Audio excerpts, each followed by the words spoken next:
Goodness me, a war of words between Alexander Isak and Newcastle United has officially started as the striker tries to force a move. The club have responded to Isak's Instagram statement last night, saying they are disappointed that no commitment has been made to Isak that he can leave. He said that's after claims from Isak that Newcastle have been misleading, breaking promises, and he advised that a change is best for everyone involved. Well, here is exactly what Isak has had to say then.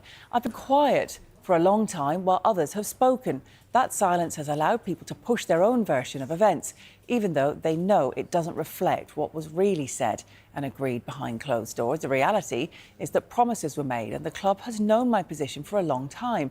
To now act as if these issues are only emerging is misleading. When promises are broken and trust is lost, the relationship can't continue. That's where things are for me right now, and why change is in the best interests of everyone, not just myself. Yeah, well, that was posted by Isak just before 9 p.m. last night, and a couple of hours later, well, Newcastle responded with a fiery statement of their own, disagreeing with their striker's views. The club say, "We're disappointed to have been alerted to a social media post by Alexander Isak this evening. We are clear in response that Alex remains under contract and that no commitment has ever been made by a club official that Alex can leave Newcastle United this summer. We want to keep our best players, but we also understand players have their own wishes and we listen to their views. As explained to Alex and his representatives, we must always take into consideration the best interests of Newcastle United, the team and our supporters in all decisions, and we have been clear that the conditions of a sale this summer have not transpired. We do not foresee these conditions being met. This is a proud football club with proud traditions, and we strive to retain our family feel. Alex remains part of our family and will be welcomed back when he's ready to rejoin his teammates." Virgil van Dijk sends message to Alexander Isak after explosive Liverpool transfer statement. Virgil van Dijk has hailed Alexander Isak as one of the toughest forwards to face in the Premier League as the Newcastle forward continues to push for a move to Liverpool. Virgil van Dijk insists Alexander Isak is one of the toughest opponents to come up against as Liverpool continue to eye the Newcastle frontman, who has given an explosive statement on his situation. The Swede is looking to force his exit from St. James's Park and has made it clear he won't play for the club again. That would be a major blow for the Magpies, with Isak crucial to their recent success. He scored against Van Dijk and Liverpool as Newcastle claimed Carabao Cup success last year, their first domestic trophy in 70 years. Isak also notched in a Premier League draw with the Reds, meaning he has found the net 4 times against the Merseysiders in 6 outings. And that quality has not gone unnoticed by Van Dijk, who was quizzed on the most difficult strikers he's had to combat in the Premier League. Whether he was giving Isak a deliberate compliment or not is unclear, but he put the Swede in the top bracket. He told Cecil Thomas on a TikTok live stream, Erling Haaland, Isak, Ollie Watkins, Harry Kane. Speaking about the last couple of years in the Premier League, there are plenty. Everybody has a different challenge, so I respect everyone playing in the Premier League because it's the hardest league in the world. Isak was not present at the PFA Awards in Manchester, but was named in the Premier League Team of the Year, as voted for by his fellow peers after a stellar season for Newcastle. Only Mohamed Salah outscored him, but the Swede took Tuesday night as the opportunity to break his silence. The striker said, "I've kept quiet for a long time while others have spoken. That silence has allowed people to push their own version of events, even though they know it doesn't reflect what was really said and agreed behind closed doors." Newcastle have already rejected a bid from Liverpool in the region of $110 million and are demanding a far higher fee. That said, they've maintained their star man won't be sold. Isak is thought to be angered after a promise to look at his contract.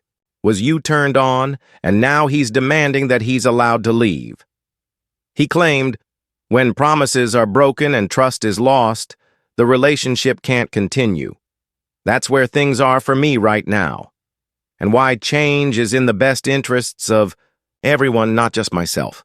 Liverpool transfer target revealed role in Caoimhin Kelleher exit amid Man United battle. Caoimhin Kelleher left Liverpool to join Brentford earlier this month, where he linked up with Ireland teammate Nathan Collins, and Collins is now being linked with Liverpool and Manchester United. Brentford defender Nathan Collins has emerged as an apparent transfer target for a number of top Premier League clubs, with Liverpool, Manchester United, and Tottenham all reportedly keen on the 24-year-old centre-back. The Ireland international, 24, was named the new Brentford captain earlier this month following Christian Norgaard's move to Arsenal, and he is a defender who is rated highly by some of the division's biggest clubs. Liverpool is open to signing a new defender before the closure of the transfer window, although there are contrasting reports around the situation, with The Athletic saying the Reds only have eyes for Marc Guehi and will not pursue an alternative if they fail to land the Palace captain. If Liverpool does move for Collins, though, that would see him complete a transfer that would be the reverse of the move one of his international teammates made earlier in the summer. Caoimhin Kelleher swapped Liverpool for Brentford due to a desire to play every week after spending several years as Alisson's understudy at Anfield. Collins joked about the role he played in convincing the Bees to sign Kelleher, as he said he spoke highly of the 26-year-old whenever he was asked about the goalkeeper by anyone at Brentford. He shows his qualities as a keeper here, with Ireland, Collins said during the most recent round of international fixtures. But it will be even better when we can train together every day and build our relationship a bit more, on and off the field.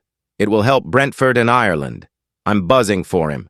It's a great move for him, and he deserves to be a one at a club.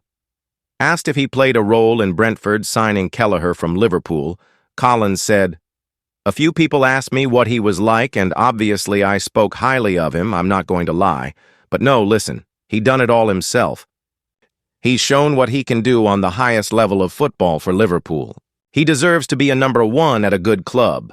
Regarding Liverpool's centre-back pursuit, the club signed the highly rated 18-year-old Giovanni Leone from Parma last week, taking the number of centre-backs in Arne Slot's squad back up to 4, the same amount as last season.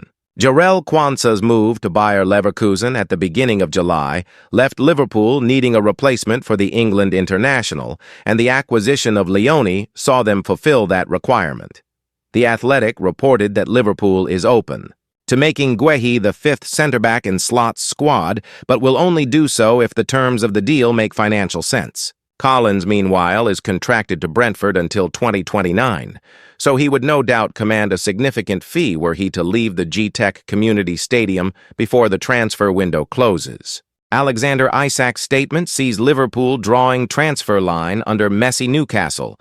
Saga, Alexander Isak and Newcastle United both released their own statements on Tuesday evening, as Liverpool still hoped to successfully complete the complex transfer. Saga of the summer.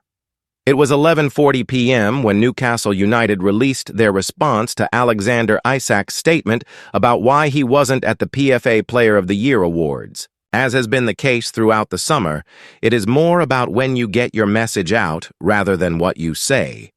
Both parties chose their words carefully, obviously, and both said things that those in their corner will obviously violently agree with. But you knew exactly what they were going to be. "I'll find you, Beer Baron," said Isak. "No, you won't," said Newcastle, essentially. And that magpie messaging has been consistent throughout the summer, largely through trusted local journalists, well-known pundits, and now through the club itself. This has long ceased to just be about a British record transfer. It's a lesson in how sports PR works in 2025, and it'll go on. The statements from both sides haven't really achieved anything.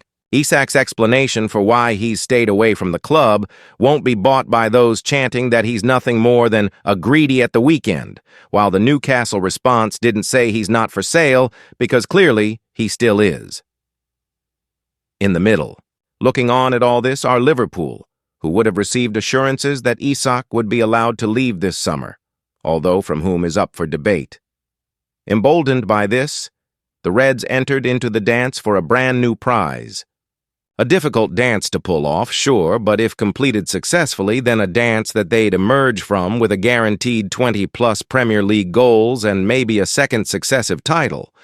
Liverpool's summer has been an unusual and, of course, tragic one, and indeed the unfathomable loss of Diogo Jota has become the great unsaid element of their transfer business. It remains crass to talk about Jota in this context. But with minds already made up on the sale of Darwin Núñez, the sudden need to sign two center-forwards will have played into the temptation to enter the complicated Isak conundrum, one which Newcastle will refuse to exit without winning the PR battle.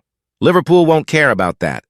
They just want the player, and will feel that in time Isak's reputation will heal under their guidance, and when his character isn't being questioned from all corners. Another record bid will surely go in. Both clubs will brief that is higher or lower than the other one, says it is, and then it will be up to Newcastle to decide whether or not they've done enough now to end it. All of this will only come after the two clubs meet at St. James's Park on Monday night, of course, as there was never any chance that Newcastle would strengthen Liverpool with Isak for that fixture, nor Liverpool give Newcastle the money to sign one or two top replacements if they're able to.